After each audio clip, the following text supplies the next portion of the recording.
It is a pleasure and an honor to introduce a very humble man filled with humility and character.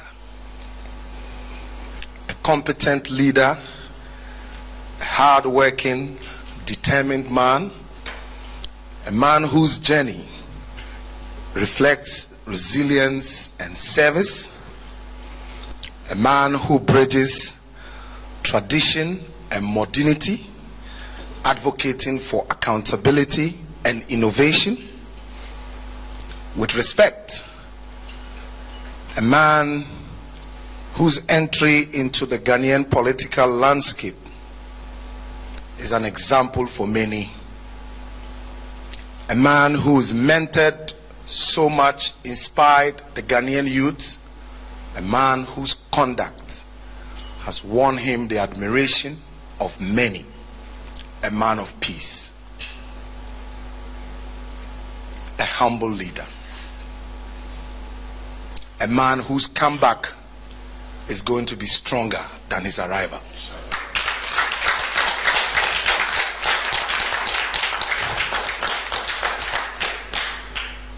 With all due respect, I humbly submit to you the NPP's presidential candidate for the 2024 general election, Alhaji Dr. Mahmoud Bawumia.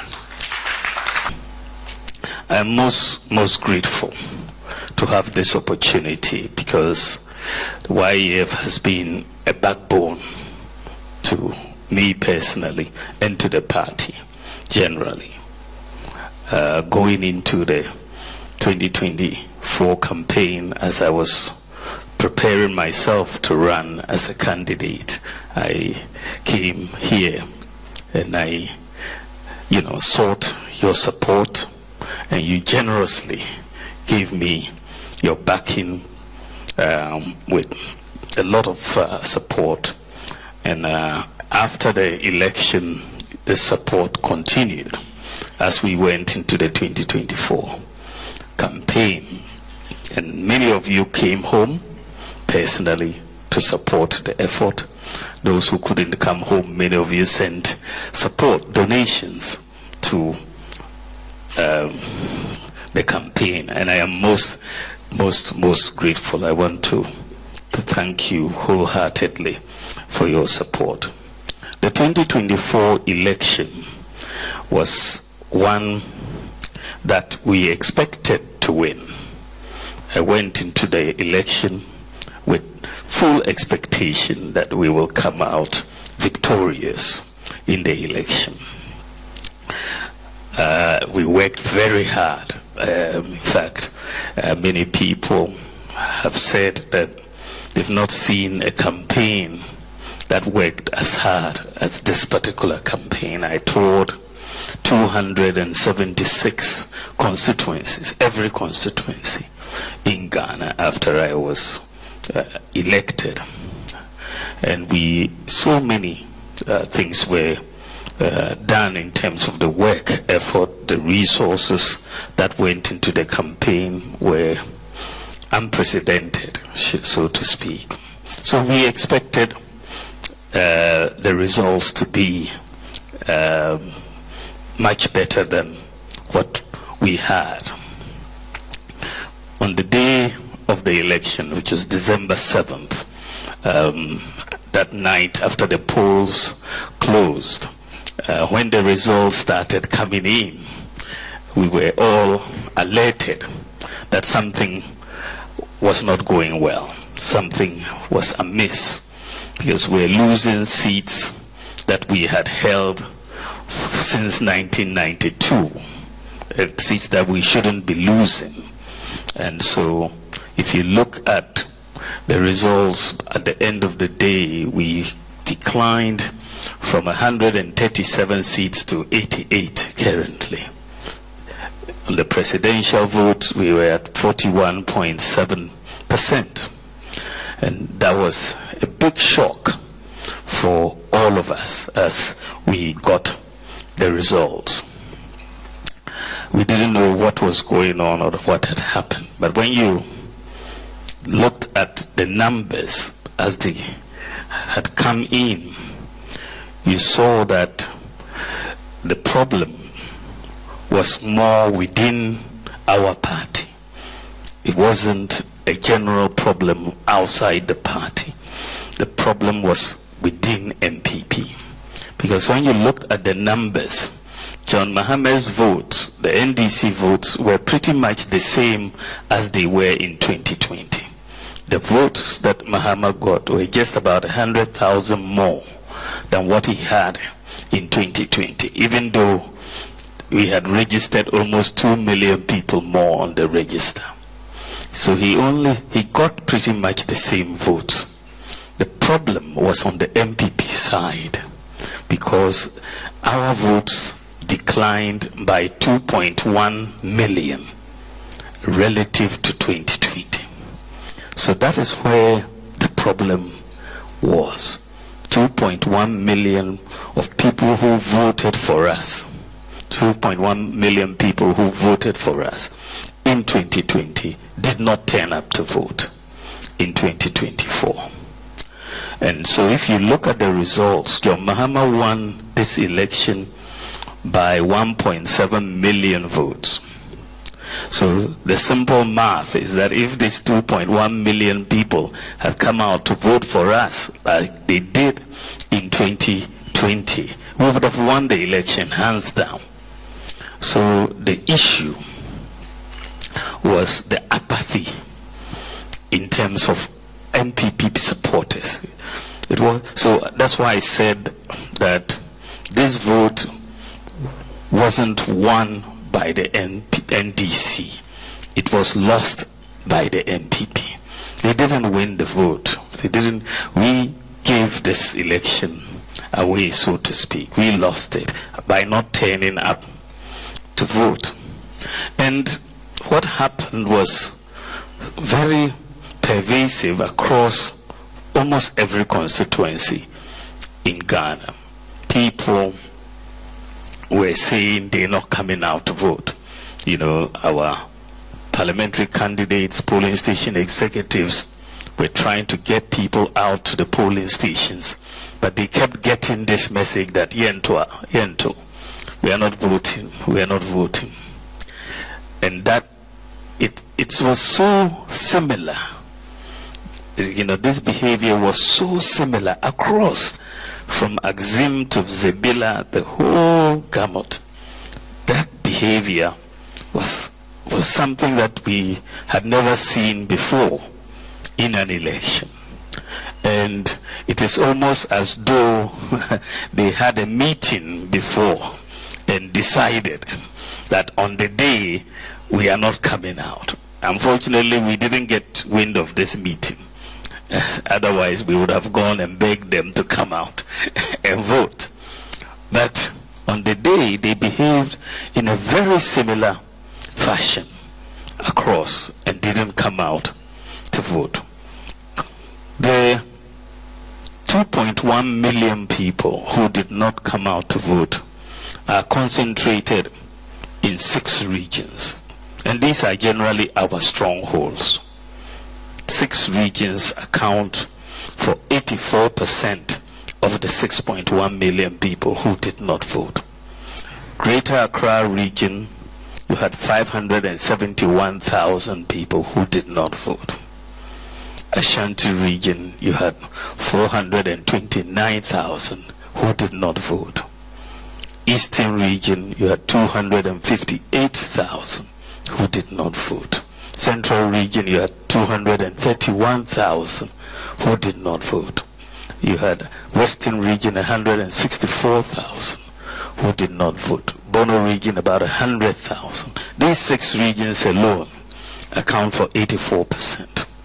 So these are also the places where, even in the 2024 election, we got our most votes from. These are generally our strongholds.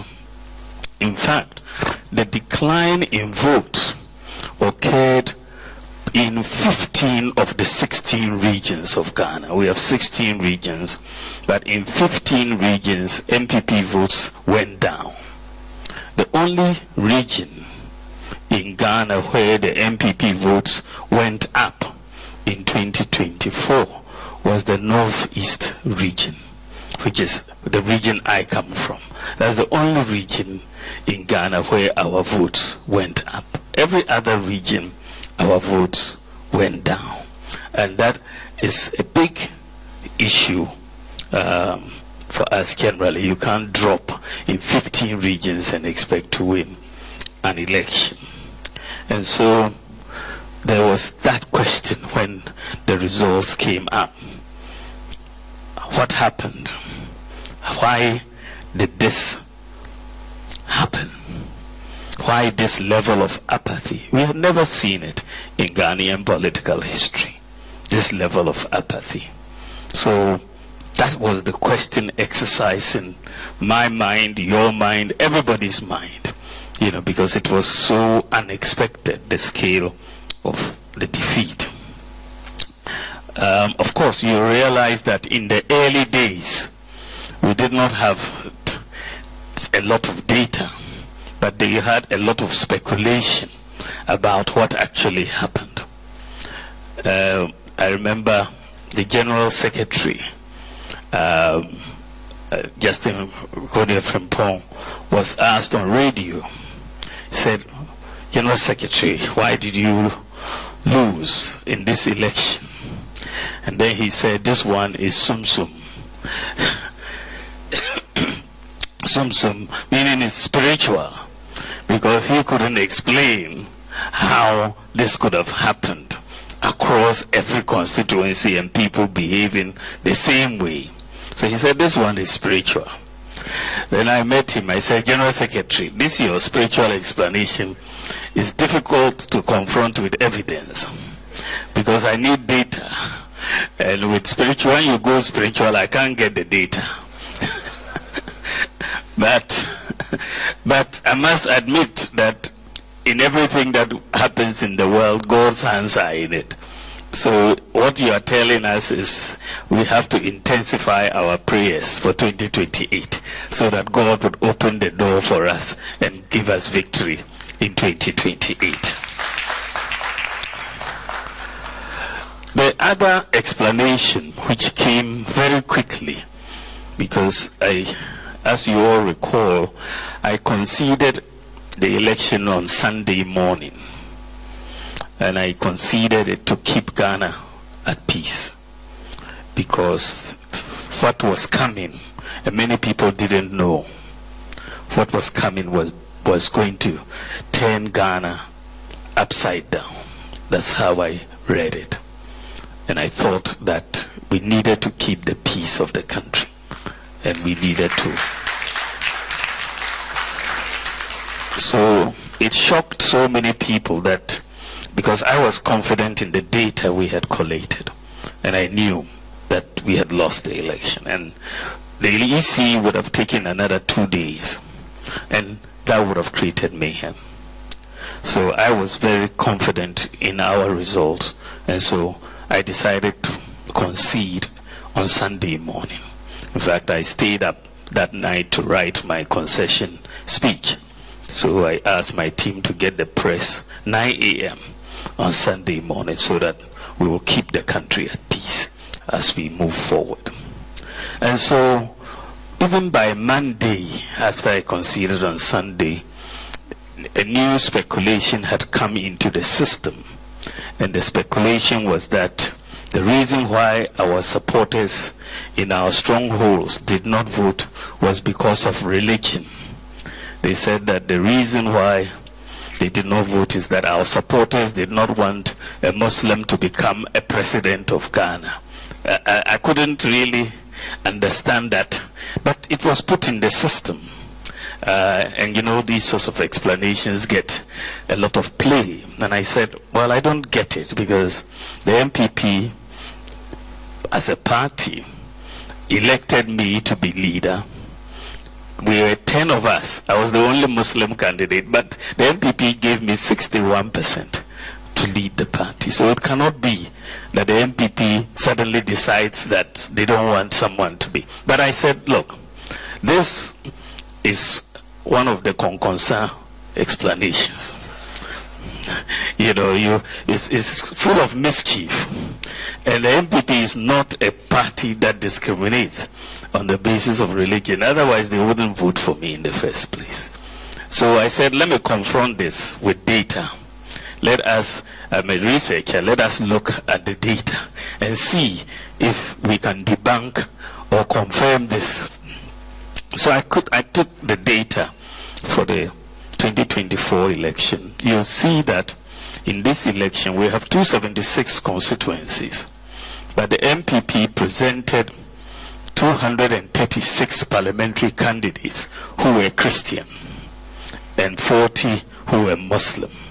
Now, if you look at the votes in our strongholds, for example, if the factor of voting was religion, then you would have seen that in every constituency where we had a Christian parliamentary candidate, they should get more votes than me, isn't it? That's the hypothesis, that they should get more votes if people were voting according to the religion. That was the hypothesis. But when I looked at the data, it was in fact not true. It was in fact the opposite. That in many constituencies, in many regions, I was rather getting more votes than our parliamentary candidates who were Christian. So it couldn't have been that people were voting on the basis of religion. In fact, when you look at Ashanti region, which is probably our strongest hold in the country, you look at many constituencies where I was doing better than our parliamentary candidates who were Christian. Ifijia Sechetary East, Ashanti came North, Ekuma, Nwabija, Bekwai, Kwadaso, Mampong, Manshia North, Manshia South, Manso Dubia, Manso Kwanta, Shayasu, Nsutap Kwamam Beposo, Obuasi East, Obuasi West, Offenso South, Sechetary Farm Plains, and many others, where I was doing better than the parliamentary candidates. And you find that even in places like Neo DBRC and Ejura Sechetary Dumasi, NDC Muslim candidates were winning those against our Christian candidates. So it wasn't really, the data didn't support that. In a place like Asin Central, we lost to an NDC Muslim candidate for the first time since '92. You go to Asin South, which is my favorite example.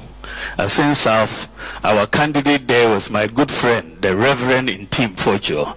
You've heard about him. He's the star of the moment. Cocaine here, cocaine there, cocaine everywhere.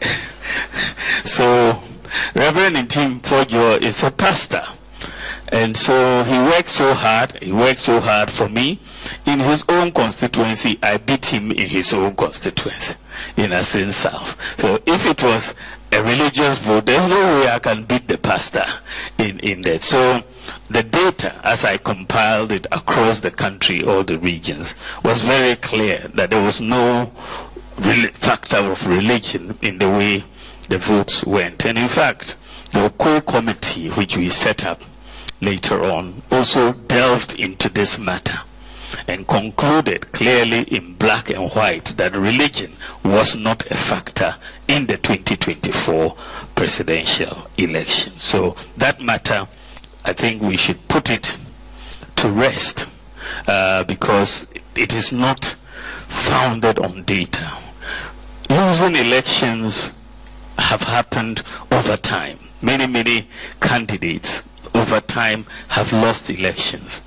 When candidates lose elections, we never go back to their religion to explain why they lost an election. It has never happened that way. You remember J. Kufuor in 1996, when he lost the election, he had 39% of the vote. In fact, when I visited him recently, he reminded me about that. He said, you got 41.7%. You even got more than I did at 39% in 1996. But he came back in 2000 and won the election from 39%. And that was just the nature of how the election went. It was not about his religion that he got 39%. He won in 2000. Mills came in, remember, in 2000, Mills got 43%. He didn't win. He came back in 2004 and got 44%. It was only in 2008, the third time, that he just crossed 50% and won the election.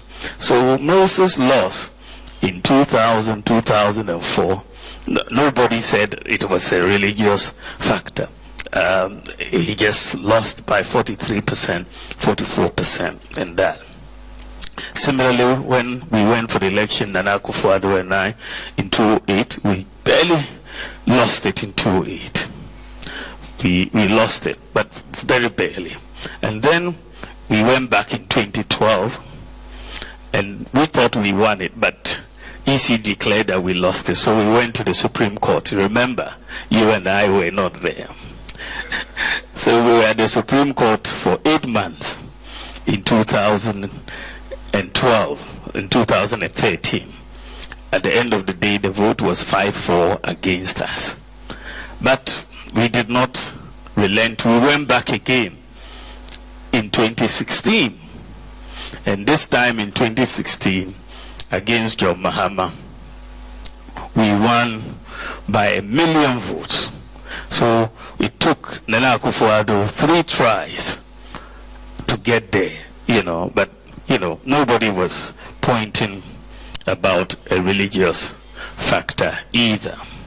John Mahama, of course, he won in 2012, but lost in 2016, lost in 2020, and then came back again and won in 2024.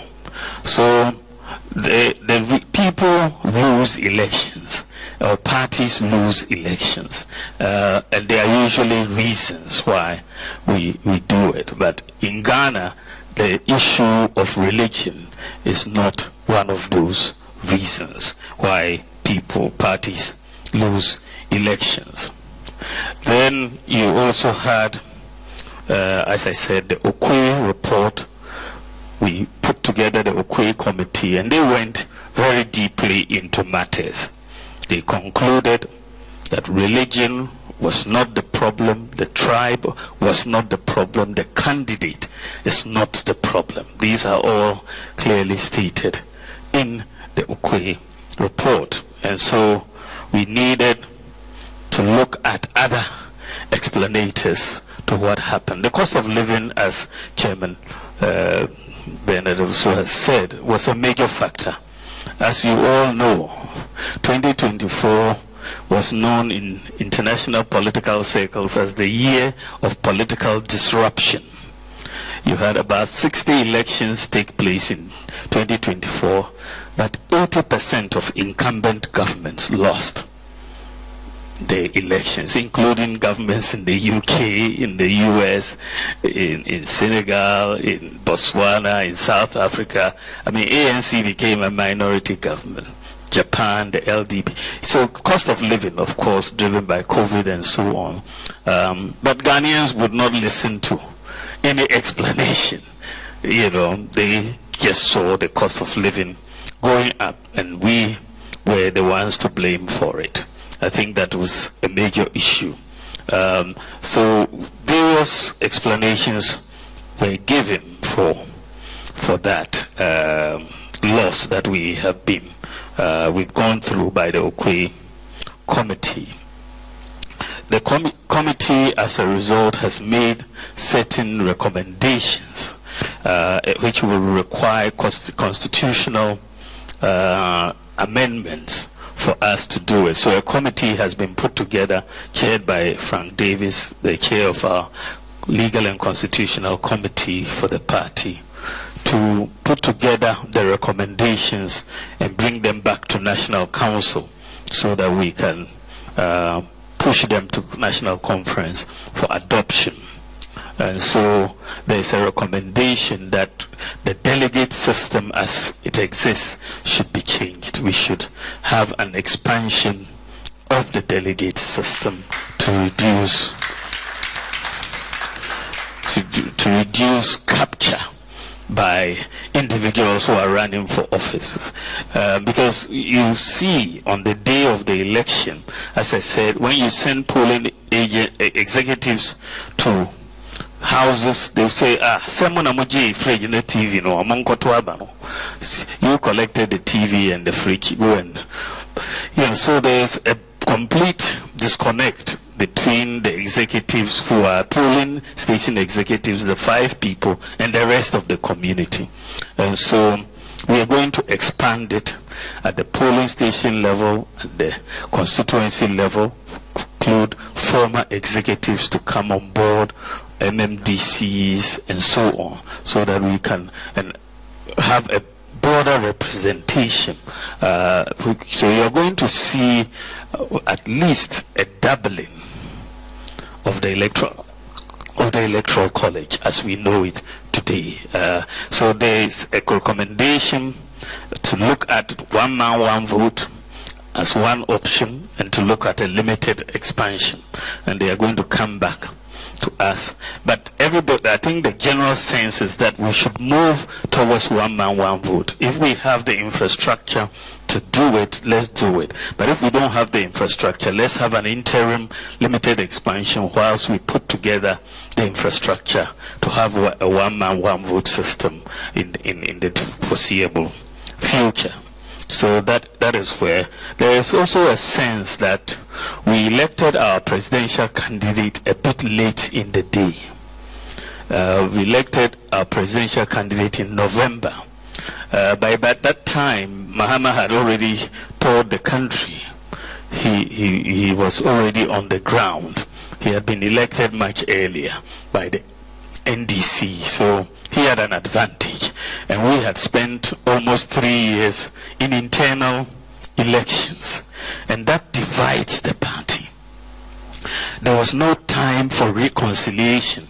I had to hurry up so quickly to get into the field to begin the campaign, because Mahama was already ahead of the game. So reconciling people at all levels of the constituency was difficult. We didn't have enough time to do that. So there were a lot of problems within constituencies, and all resulting from elections. So the idea, the proposal that we're working on is that by January latest, all the elections from polling station to flag bearer should be completed, so that we have 3 years to work towards the 2028 election, and we have enough time to also do reconciliation within the party, so that we bring everybody on board. There's also a recommendation to grant amnesty to people who have been suspended for one reason or the other, because we need unity. We need unity in the party. And so there have been people who have had various infractions for which they have been suspended, but they have following. They have kids, they have, relatives and all of that. And we need to try to unite and settle those matters at the same time. So the idea is to introduce an amnesty for people who have been suspended, and then we'll bring them in on board. There's also a recommendation in the report that one of the problems we had is that we did not focus on a lot of infrastructure development in our strongholds.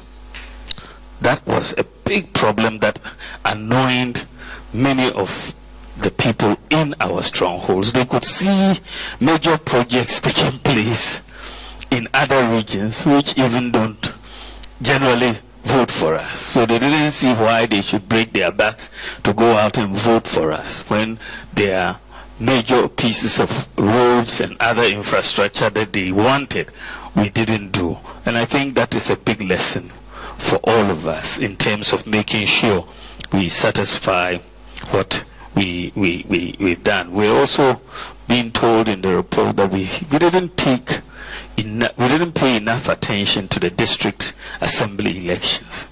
That is really the foundation on the ground. And one of the problems in the district assembly elections is that the NDC is always able to rally around one candidate. For the NPP, you usually have 3 or 4 candidates, none of whom is prepared to step down. So we divide our votes at the district level, and the NDC always comes through to win. That unity is very, very important. It was also mentioned that the utterances of NPP senior people is something we should be very careful about, because these utterances are then used by the NDC against us. And you see in the 2024 campaign, the last 3 weeks of the campaign, they just kept playing videos of our own people, basically denigrating us across. And so, let us be conscious of the fact that elections are just a battle of ideas. It's not about insulting people. Just tell us what it is you want to do, what ideas you are bringing on board, and let us keep it civil. No need, because some people, when you insult them, they will take it to the grave. They will never forgive you. That's just the nature of some people. So even trying to reconcile after that becomes difficult. So it's very, very important that we just battle on ideas and not on personalities. And so we should really be guarded in our utterances. There's no doubt, as Chairman Bernard also said, that we didn't get everything right. NPP did a lot of work, there's no doubt about it, but we did not get everything right. We got quite a few things wrong. And I think that on my own behalf, on behalf of the party and the government, I apologize to all of you for us not getting the things right that we should have gotten. We didn't get anything right. I believe that if by the grace of God we have another opportunity, I believe that we will get many things right, because we've learned the lessons of where we are going. I am very, very optimistic about 2028. I look at the way forward and I'm quite optimistic. I believe that 2028 NPP is going to come back into government. I believe so. I believe so. There are a few reasons why I'm so convinced about this. Firstly, if you look at our political history suggests that it is usually very difficult for a first-time presidential candidate to win an election in Ghana. I don't know why that is, but Ghanaians want you to come more than once. That seems to be what is prevailing on the scheme of things. So if you look back, you see Joe Kufuor. He came 96. He had to come back in 2000. President Mills, 2000, 2004. Then he won in 2008. Then President Mahama came. His first election, Mahama's one was an aberration, because 2012 we were going for an election against Mills. So all our ammunition and our battle plans was against Mills. Right? And so we did everything we could. Unfortunately, may his soul rest in peace, he passed away. And then it was Mahama who was sworn in and then became the candidate. Now, for the rest of the campaign, NDC was playing funeral songs. I'm sure many of you saw it. They had angels on the TV. They were playing mourning songs. How could you even attack them? You'll be seen as insensitive. They mourned all the way to victory. You know, they mourned all the way to victory. And we were just sitting there. You know, even then, as I said, 2012, he won, but we disputed it. But see, but he was the one who won at his first attempt. But Ghanaians gave him the boot in 2016. And then he came back again, you know, in 2020. He didn't win. And then 2024. I mean, when you look at it, who would have thought that Mahama would come back again and be president of Ghana? Nobody would have thought that, but that is exactly what happened. His fourth go at it, 2012, 2016, 2020, 2024. He won in 2024 like he did in 2012. So Nana Akufo-Addo also went 3 times before he won. Mills went 3 times before he won. So there is a sense that in 2028, NDC is going to bring a candidate for the first time. A new candidate, isn't it?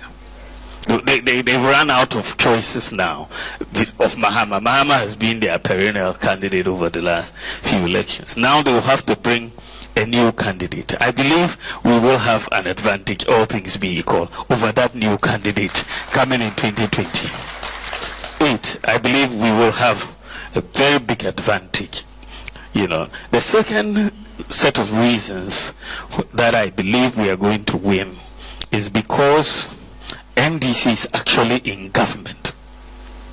Why do I say so? In opposition, they made so many promises and told a lot of stories about what they were going to do. And they've now come into government. It's not easy to do propaganda when you are in government. It's very easy to do propaganda in opposition. So they told so many lies in opposition. They said that when they come, they will bring down the cost of kinky and the cost of living. I don't know, have you noticed the reduction in kinky prices in Ghana? No.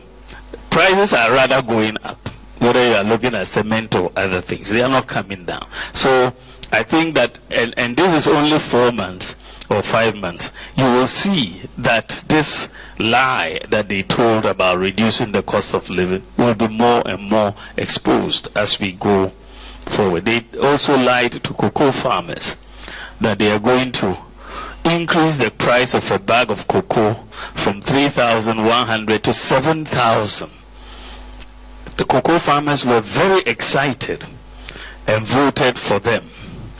But today, they are saying that they had wrong information. So they are not going to increase the cocoa price. So again, cocoa farmers are not happy with what is going on. They said that when they come, Galamsey will be stopped. Now they've come and Galamsey is rather increasing. It isn't stopping. The illegal mining is going on. And so our water bodies are even getting more destroyed. The environment is getting more destroyed. They told teachers that once they get into office, the teacher licensure exams that the teachers have to write will be abolished. The teachers were very excited and they voted for them. Today they are telling them that they won't touch the licensure exam again. They were now going to abolish it. So teachers are not very happy. The double track system was another that they said they will be able to end within the first year. Today they are saying that they cannot touch it until 2027. So they are really getting exposed. Then they told us they will bring in a 24-hour economy. This is their flagship promise, their flagship policy, 24-hour economy. Of course, we all knew it was a joke, but they really had big billboards, you know, trying to convince Ghanaians that for every job they were going to have 3 people doing that job, and they'll create so much employment. Today, it's completely missing. in their policy. They are not even talking about it. It didn't appear in their budget. And in any case, how can you have a 24-hour economy with Dumso at the same time? I mean, you can't. So Dumso has taken over, and we warned Ghanaians that Dumso and NDC work together, and that was going to happen. Ghanaians didn't listen, but we basically have been proven right. Dumso is pretty bad, and it's likely to get worse from what we can see. So I think that the NDC in government is being exposed in just 5 months, and by the time they hit 4 years, I think you will see a big clamor for the NPP to come back into office. I think you will see that. Also, when you look at Ghana, you know, people usually after 8 years, you know, get tired of governments. This is why we wanted to break the 8, but that didn't happen. You remember that when Kufuor left office, he wasn't a very popular president at the time he was leaving office. Don't you remember? Yeah. But today, President Kufuor is one of the most popular presidents that has come in the history of our country. He's very popular today because people have had a chance to reflect over his accomplishments, and he did some marvelous work. That is the same way I believe that once people sit down and reflect over the next 4 years, and especially contrast with what NDC is doing, people will appreciate the work the Nana Akufo-Addo government also did for Ghana. People will appreciate it. And I believe that posterity will be kind to Nana Akufo-Addo and the government of the NPP. I believe posterity will be kind to him. So these are the reasons I believe that we have a good shot at the 2028 election. I believe that we are in a very good position to win this election, and we should be very, very enthusiastic. I want to count on all of your support. YEF has been a backbone for this party, and I want you to continue to be a backbone for this party. We are the New Patriotic Party. The elephant is our winning symbol, and we shall win to save Ghana. Thank you very much. God bless you.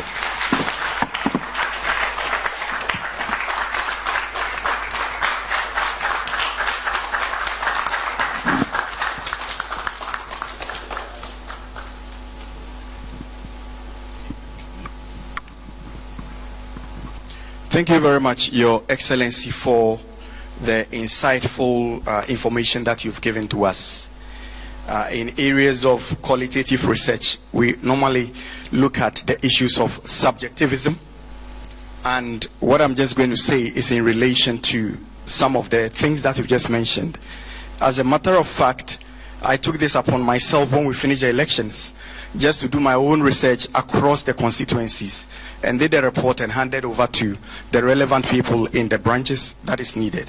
One of the outcomes which you touched on, that touched my heart, was on the issue of the fact that we are doing well, but we are not able to communicate what we do and how we do it.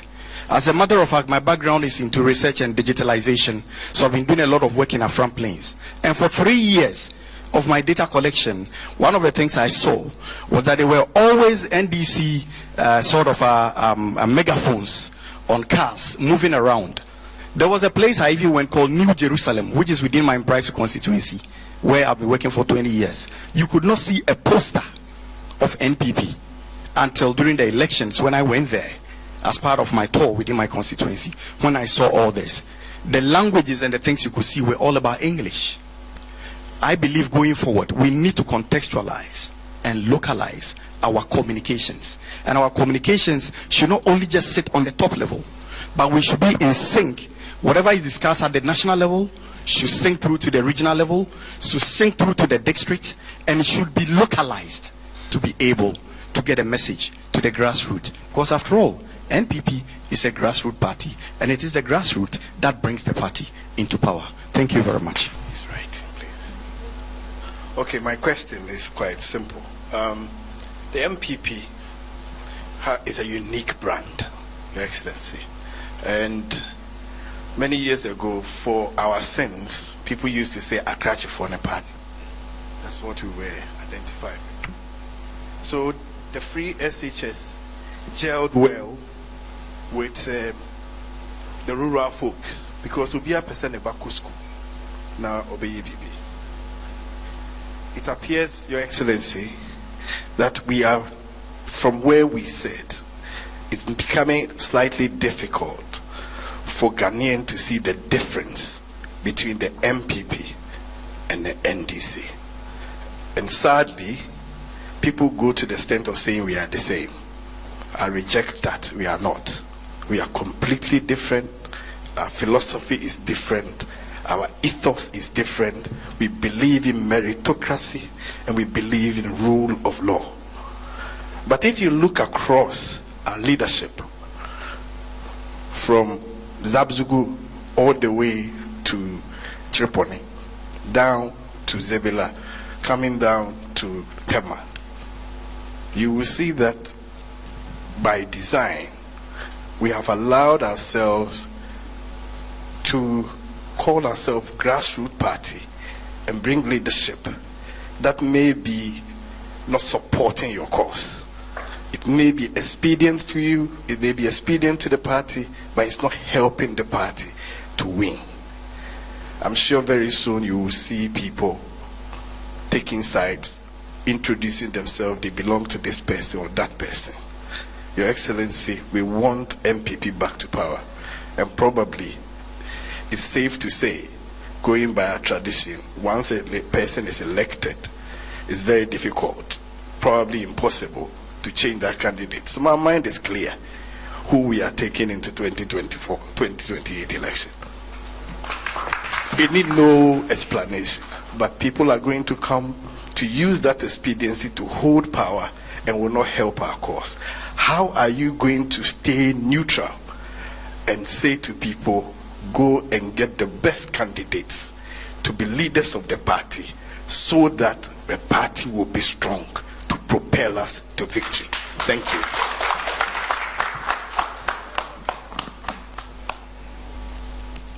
The YEF as a special organ of the party, I 100% agree with that proposition. I think that the YEF has earned, more than earned, that position. And I think that if there is anything that we can do in this constitutional reform, I think it should be recognized for that. I agree with that.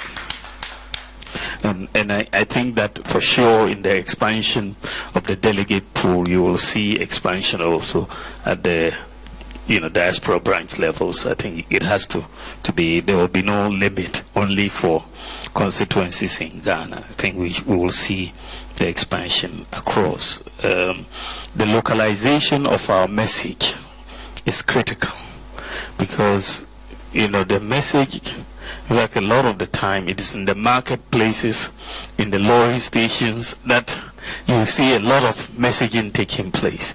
One of the things that came out in the report was that the NDC had a lot more control over the local public information systems than we did. And I think we need to do a lot more in that area so that we can localize our messages in our local languages across the scheme. So that is the case that we have to do.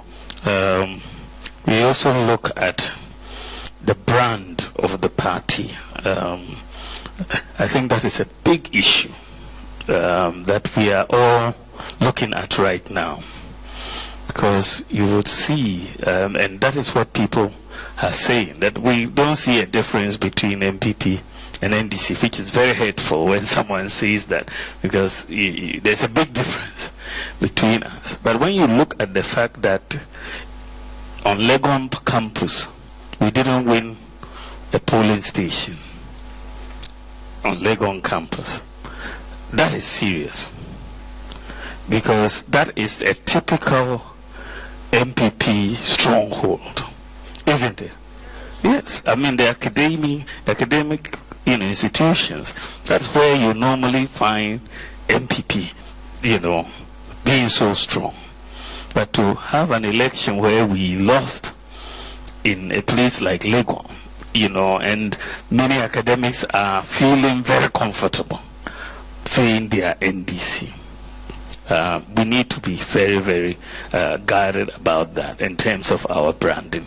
So I think that is something that we are going to do. One of the recommendations, and when I get back home, one of the things we are going to do, I'm going to be launching, is the Patriotic Institute for the party.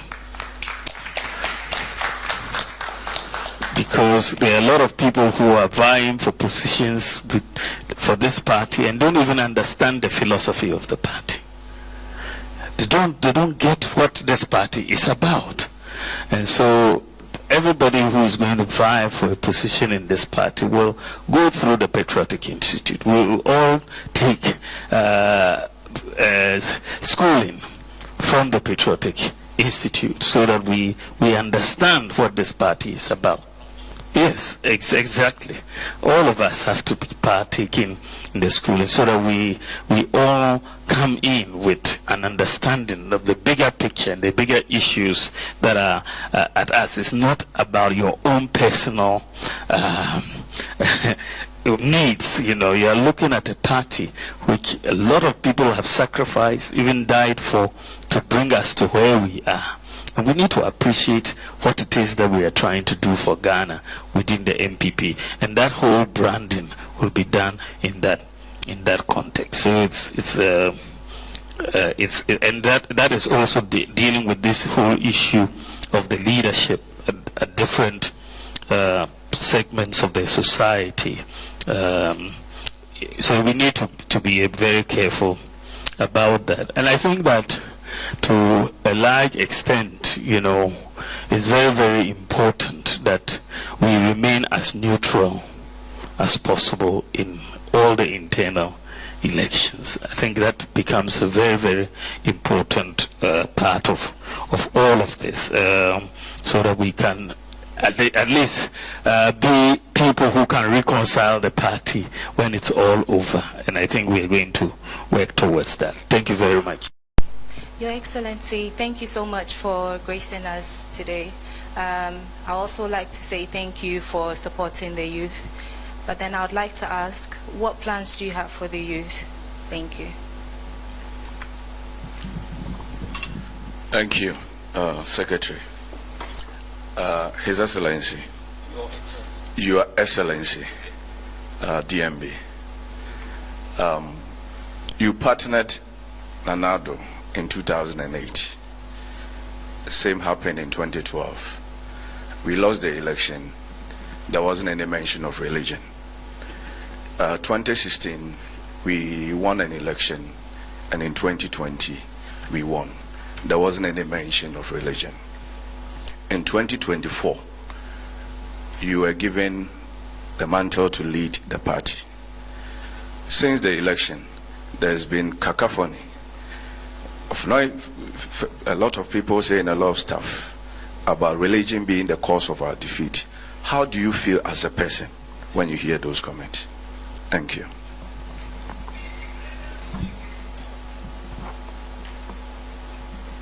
Your Excellency, before I ask my question, I want to commend you for coming out straight after the elections and calling it, because for where some of us sit, I think that prevented a civil war in the country. You gained a lot of respect, internationally and also domestically for doing that. So, thank you. My question is, from the statistics, you said that we lost by 2.1 million of our own MPP members not voting because of empathy. What are we going to do to really get those people back? Because when you have a look at MPP supporters, people that don't vote means they are staunch party followers. They are disenfranchised, but they won't vote for another party. So we have a way of getting them back. And what I want to find out is, what are we going to do to get them back? If you look at the voters register, about 60% of the voters register is the youth. So if you're going to win an election in Ghana and you don't have the youth, you are in trouble.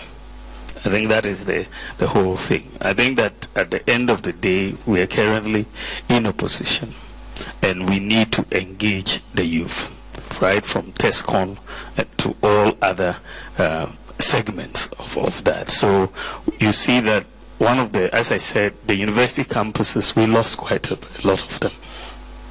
And we are going to go now back into a lot of engagement on the campuses across the country, so that we can sell our message better and convince the youth that they should come on board. I think if you look at our policies are more towards empowerment of the youth. There's no doubt about it.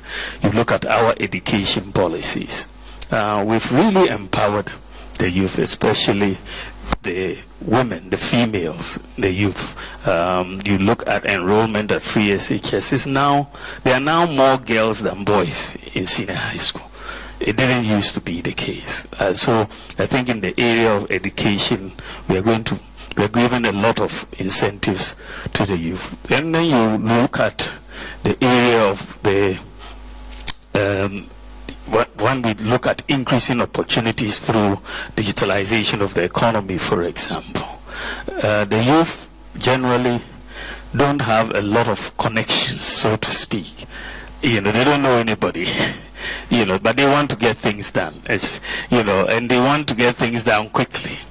And our whole policy of digitalizing and making things accessible has been very, very well received by the youth. You see that they can sit at home and apply for many government services that we have done, renew their national health insurance and all of that. So I think that if you look at just accessing government, applying for jobs and so on, I think it's much better for us to do. Then you see what we are trying to do. Because just before we left office, we launched our credit scoring system. This is big. I mean, most people, of course, don't as yet understand how big it is. But we are one of the few countries, I don't think we are more than 3 in Africa, now with individual credit scoring systems, and that's really huge for the future of the youth, because access to credit, even to do business and all of that, is a key bottleneck for progress. And so I think that once you now, in the next couple of years, you will see now all the banks have now enrolled on the credit scoring, and you will see it now beginning to take shape in Ghana, and therefore you will have a lot more access, because that is usually the youth come out and they have ideas, but there's no funding. They can't even take a small loan to push their idea. And so you want to make sure that once you finish whatever training you are doing, you can have access to credit to do to push your ideas forward. And I think you will have a whole lot as far as the youth is concerned. So we are going to make life much easier, the business climate much easier for the youth. When you think about people setting up businesses, I am still very committed to a tax amnesty and a flat rate tax system for our business community. We are going to bring in very, very frankly radical ideas for this country. We're going to change this country. These guys are not even scratching the surface. You don't even see the vision, what they are trying to do. You don't see it. But we are going to really do something radical. I think that's where we are going to really propel business in this country. So when NPP comes back, we are going to be business-oriented. Government is going to be a business-oriented government, and we empower our people to do so that the private sector will do so much. Then you talk about how you feel when people talk about religion. Well, I mean, that's why I said this is a Kongonsa explanation. So once you understand it to be a Kongonsa explanation, you don't feel bad.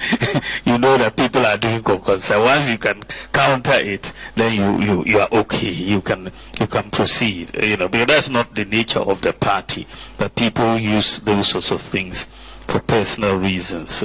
Barbara was asking about apathy and how we are going to get them back.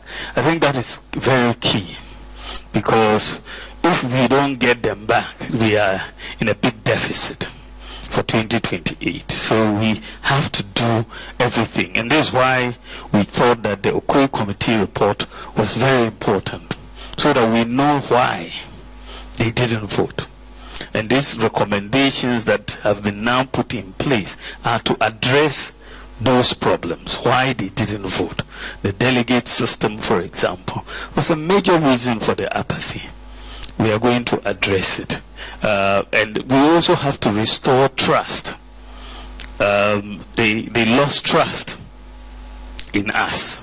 So we have to work to earn their trust again, that when we get the opportunity next time, we will listen to them. You know, they used to say, "Mwasuye ding," that our ears are hard, right? That we are not listening.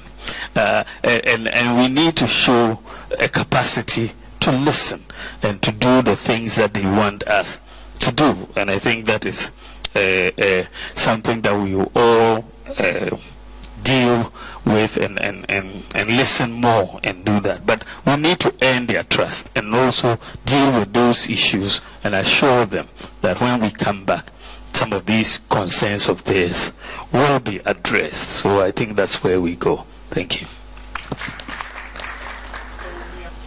Thank you very much, Your Excellency. It's always a pleasure seeing you. My question is very simple.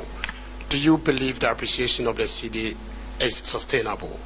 The reason I ask the question is that there are two schools of thoughts. One of them is the fact that we started this gold reserve purchase and it's now contributing or yielding the result. It's unfortunate that we didn't see that result before the election.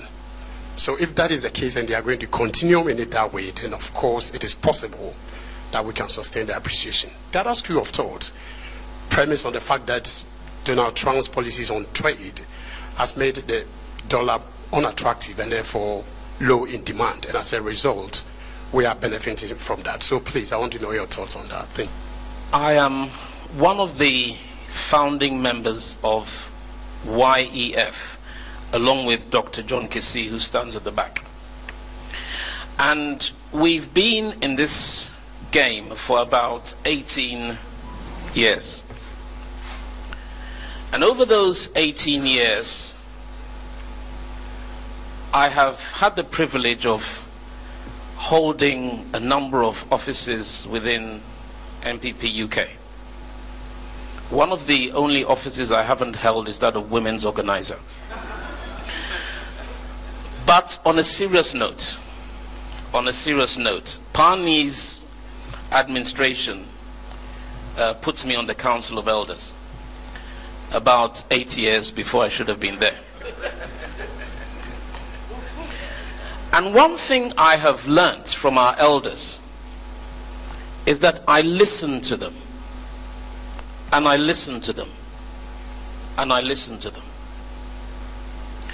And one thing that I hear from a lot of them is hurt, from some of them resentment, from some of them the fact that they feel forgotten, for others the fact that this party doesn't seem to appreciate and reward loyalty. The fact that it appears as though, and somebody said this and I quote, that it appears as though we have allowed a bunch of semi-illiterates to take over the party. I don't know whether that's true. we are hemorrhaging. And we are hemorrhaging badly. And if we don't stop the hemorrhaging, yeah, if we don't stop it, let's say goodbye to 2008. Because we've allowed the NDC to steal our clothing. We've allowed them to steal our clothing. So someone like Sami Jemfi can stand up, smart, slick lawyer, and the people enjoy listening to him. And we are living on past glories. Your Excellency, what are we going to do to recover the ground that we have lost? I almost didn't come today. I almost didn't come. But my good friend Ben encouraged me to. What are we going to do for all these people who feel hurt, all these people who feel left behind, these people who feel that their party doesn't care about them? What are we going to do to get them back? I'm a qualified social worker. I work within the children's services here, and I know here in the UK, vulnerable children is the pillar here. The resources and the budget, some of it goes to support vulnerable children, especially I'm talking on behalf of social workers in Ghana. They are neglected.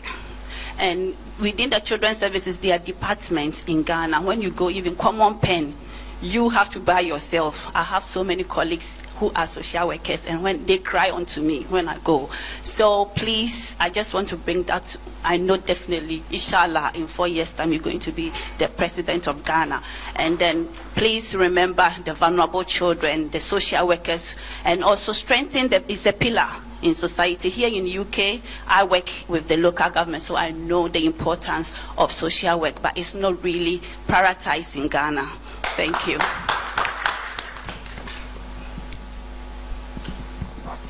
Thank you, Your Excellency. This is a personal question. There are some school of thoughts with the view that because you're so soft-spoken and very gentle, you're very easy to be bended over. So for that reason, they are sat on the fence, not ready to give you the vote or the support that you need to help us get to where we need to get to. My question is, how are you going to change the minds of those that are sat on the fence to know that you're the man for the job and you can do it? Thank you. I will wish the next election for primaries, presidential primaries, all chapter executives, both deputies and voted ones, all branch deputies, because when we, like UK here, we have about 22 chapters, and if every chapter executives are going to vote, adding all together, we will not be more than 1,000. But some constituencies, they have more than 1,000 people coming to conference day to vote, and we have only 12 slots. And we sometimes someone will sit somewhere and just choose for us. I will beg the next election, if every standing member, even if not all, the executives, chapter and branch, both deputies and everyone should have the chance to vote. And two, I'm begging that the rounds that we go and it becomes like entertainment, this time around when we are going to campaign, there are certain things I will plead that we should stop and go on the ground, the job day ground, because I went on the ground and I saw that a lot of things were not right. A lot of things were not right. So please, that's me. Thank you, Your Excellency. Kweku Amprechu. My mine is not really a question, because I know you've been bombarded with numerous questions. Just a suggestion regarding the youth. Some of us have actively come on board because we know the NDC, we have friends in NDC. We know they won the elections because of how they hit the ground, getting the youth on board. I also was shocking. But John Dumelo, the young guys playing along them, playing video games. My suggestion is the youth still love NPP. And I put my ears down. I speak to my friends, my youngins back in the universities, and then they go like, do this, do that, do that. We are hurt, we are this. We should keep telling them we are sorry and reassure them we are going to involve the youth. I am youth. I'm old, but I'm still youth. I call myself youth. I think NPP is more of a for party. That's how my people say it. I spoke to a Gen Z. It's like, hey, if we go and talk, they'll say we are disrespectful. That's why we are going here. And this is a humble play. JDM goes down to the youth level sometimes. Even if he doesn't, he goes down and do that. So I'm pleading that, Doc, come down, let the youth feel you, and then we can also convince them, do our part to bring them on board. Because with the youth, I am more than optimistic that 2028 is going to come to us. I've done the same permutations that you have done. Once we retain you and they come with a new candidate, it's a done deal. We just have to put in the speed and we are gone. Thank you so much, Doc. I'll take the questions in the same order that they were asked. The appreciation of the city that we have seen recently. I think one of the things that if you ask a simple question to the NDC to point out exactly what policy they have implemented that has resulted in the appreciation of the city, they cannot tell you one that has been implemented, not sort of talked about, but actually implemented. They cannot tell you one such policy. They only passed their budget in March. They've not even issued any contracts and paid for anything, pretty much. So you cannot ascribe what is happening to the currency to a policy that they have implemented. There's no such policy that has been implemented that has had that impact yet.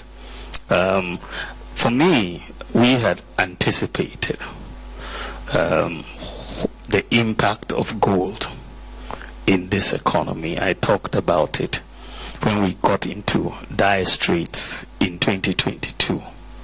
And I said that when you look at Ghana being the largest gold producer in Africa, our reserves of gold at that time was 8.7 tons.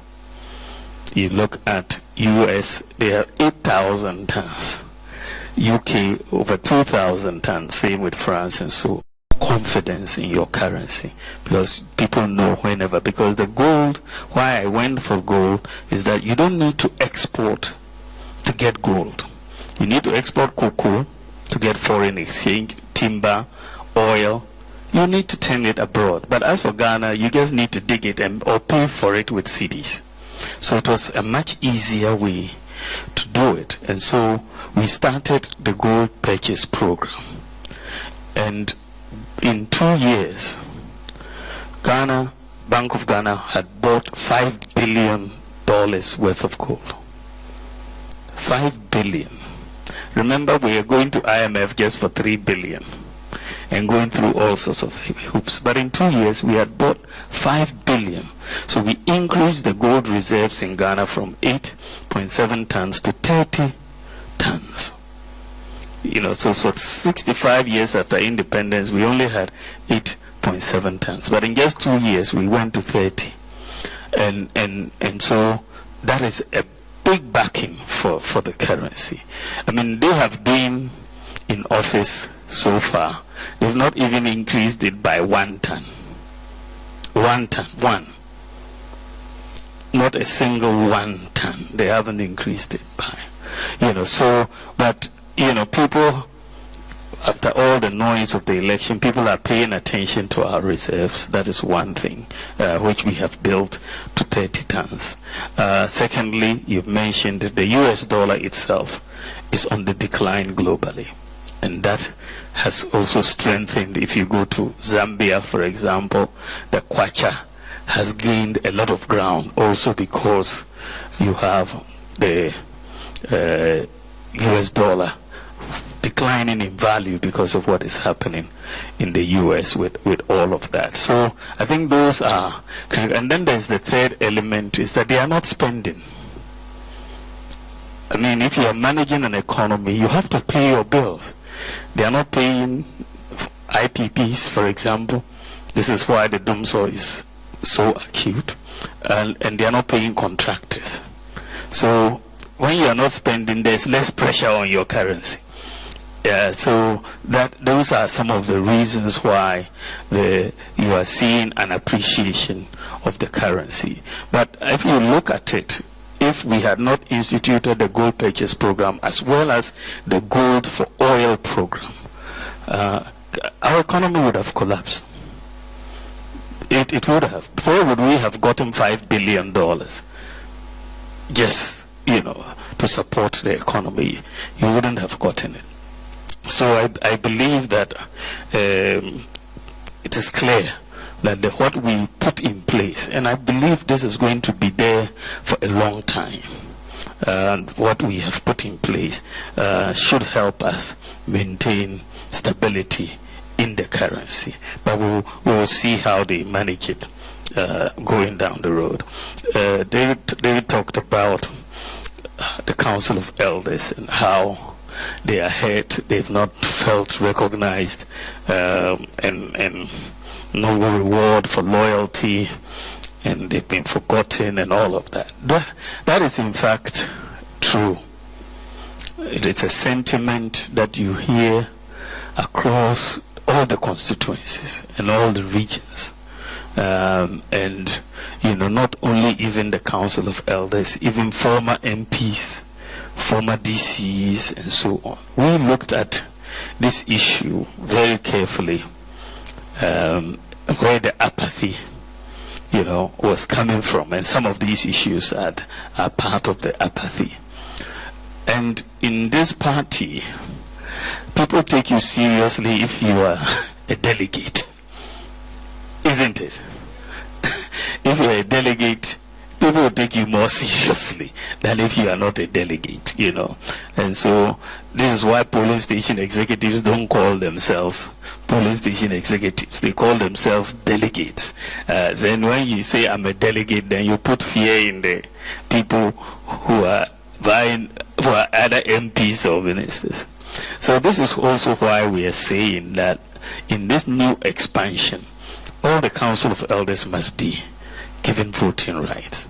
All the former MPs must be given voting rights. All the former MMDCs must be given voting rights. All the former executives must be given voting rights, so that you can bring all people on board, so that people are not left outside. And so then people will not be forgotten in that sense, and they will have a say in what is happening. So this is part of it. We have to engage in all of that. So I think that is part of the strategy.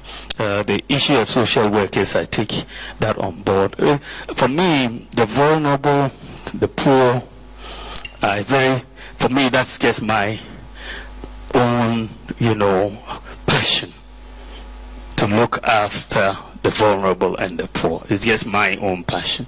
So I am a patron of the Lepers Aid in Ghana, where we are looking after the lepers across all the regions and doing a lot of work to support them, because they are the most vulnerable. I also engage with street children, and so I'm very familiar with the issues that you are talking about and why we are not paying attention. But it's something that I believe that we will pay attention, and if I have the opportunity, we are going to pay a lot of attention.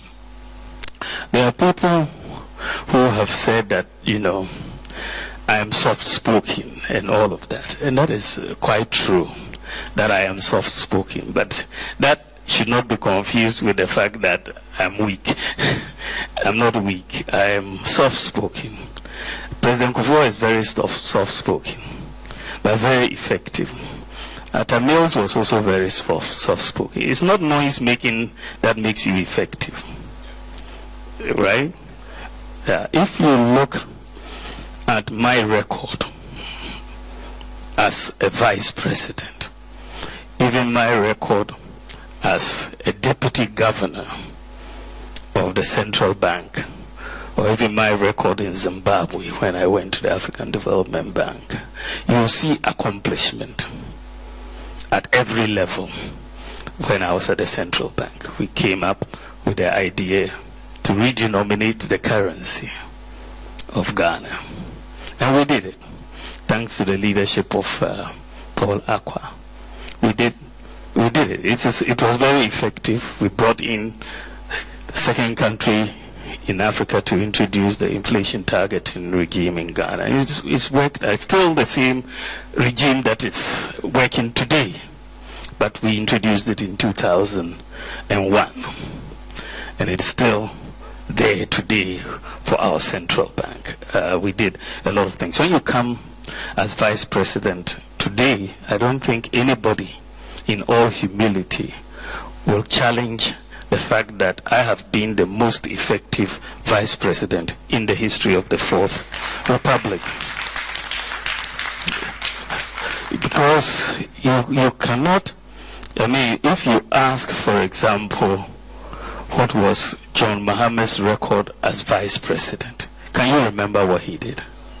If you ask what was Atta Mills' record as vice president, can you point to what he did? You can't. But if you ask what was Bawumia's record as vice president, I'll tell you that we've done gold for oil. We've done the gold purchase program. We've issued the Ghana card. We've done the Ghana digital property address system. We've brought in drones to deliver medicine. We've networked all district teaching and regional hospitals in Ghana and digitalized the records of everybody in those hospitals. So you can move from Wa to Kolebu and you don't need to take a folder anymore because your records are digitalized. And doctors can get your records very, very easily. Today, you have e-gates at the airport. You don't need to fill landing cards again when you are arriving or leaving. We've done that reform. Today you can renew your national ID card on your mobile, your national health insurance on your mobile phone. You can enroll for national health insurance on your mobile phone. You can buy electricity sitting at home on your mobile phone in Ghana today. We have got electric buses. We piloted them. They are 50% cheaper than your normal trotros. 50% or normal buses in Ghana.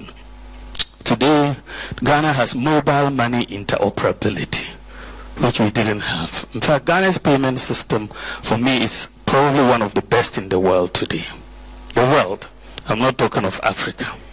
Because what we have done today, I can tell you, countries like US and Canada don't have it. They just don't have it. I mean, in terms of instant payments, Canada is saying next year. We did it 7 years ago, that we got instant payments in Ghana. So, I mean, the US did it 2023, but we did it 7 years ago. And so we are the fastest growing mobile money market in Africa.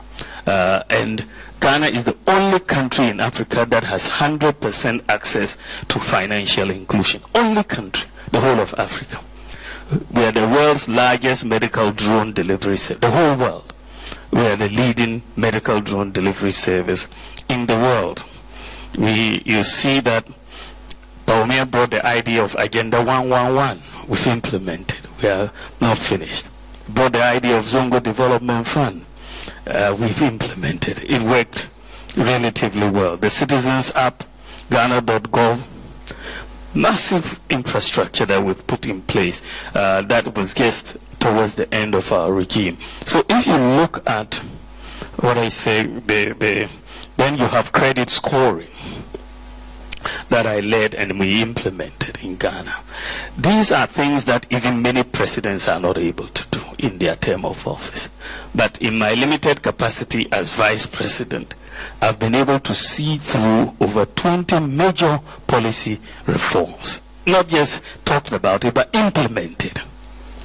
Right? So the people who make noise are not the people who deliver. If you ask any of them, the noisemakers and others that you think are strong, point to me. You've been in public service, whether you are MP or you minister or board chair. Show me what you did for the people of Ghana in your term of office. Just tell us.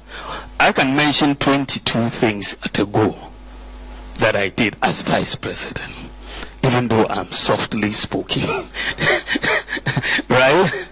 Even though I'm softly spoken, I can tell you 22 things at a go that I've implemented that has changed Ghana in many, many ways. Right? And there's, but you know, making noise or shouting doesn't get things done. You know, I talk about effectiveness, you know, and that it doesn't correlate with noise making. You know, so I'm very happy with what I have been able to accomplish. You look at leaders in terms of what can they do for you, what can they do for the country. Noise making is not one of the qualities that you are looking for. You are looking for effectiveness. And when I put my record down in all humility, there's no other vice president who has been able to accomplish what I have done, and no other person who is aspiring to become president of this country at this moment that I know of can even point to 5 things that they have accomplished as serving this country.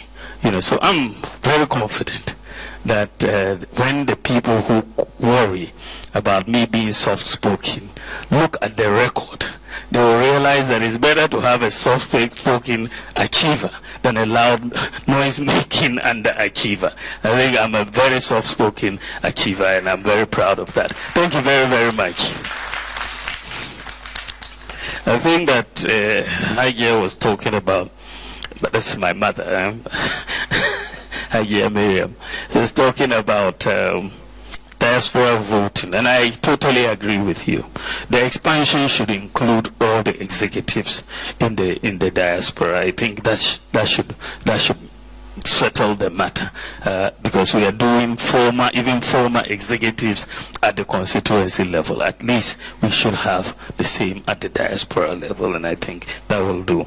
And then the youth also is very important that we reassure them, and I think your question and Barbara's question and so on was quite similar in that sense. And so we are going to be doing a bit more engagement with the youth. We've already started, actually. Kabo and Co, Samia Oku and Co are very much in that, so that we can, you know, meet them at their level. So that we can go and join them in the bars and watch football and all of that, so that we can work together. Thank you all very, very much. I appreciate it.